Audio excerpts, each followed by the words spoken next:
Hello, everyone. My name is Christopher Dalby, My name is Michelle Ricconi. and welcome to the Steel Yard.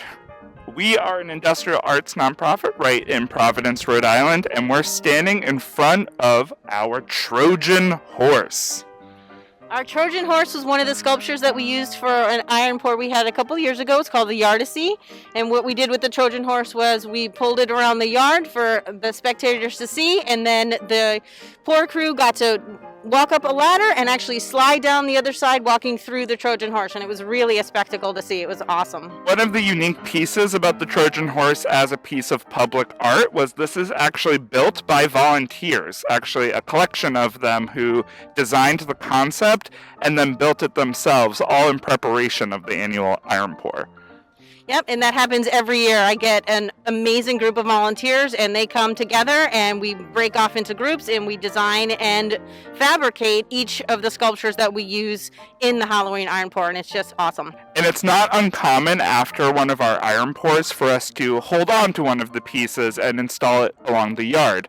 The Trojan Horse has actually been sitting at and guarding our gate for the past couple months, to the point where we actually added a COVID mask just to keep our horse safe as well during these weird times. So if you happen to walk through, you're allowed to walk through the yard, and you can see some of the other sculptures that we have used throughout the years. The cooler ones or the more structurally sound ones we get to keep around, and we place them all throughout the yard, and it's a really fun thing to see. If you've never been to a Halloween Ironport, the idea is that these sculptures are erected and then we activate them using molten iron from our furnace. That's the Ironport aspect. So this horse itself was at one point completely lit on fire, which is pretty exciting. The mane and all the tail were completely set ablaze. That's where you can see the chicken wire, where we filled it with hay and wood. And we were certain to get everyone out of it before we set it on fire. That's correct. Most of the sculptures that we use for the Ironport are activated through iron. So we light them on fire in some way, shape, or form, and we use the iron to accelerate the process and or make it a little bit more of a spectacle. Can we also geek out about the fun part about the actual shell of the Trojan Horse?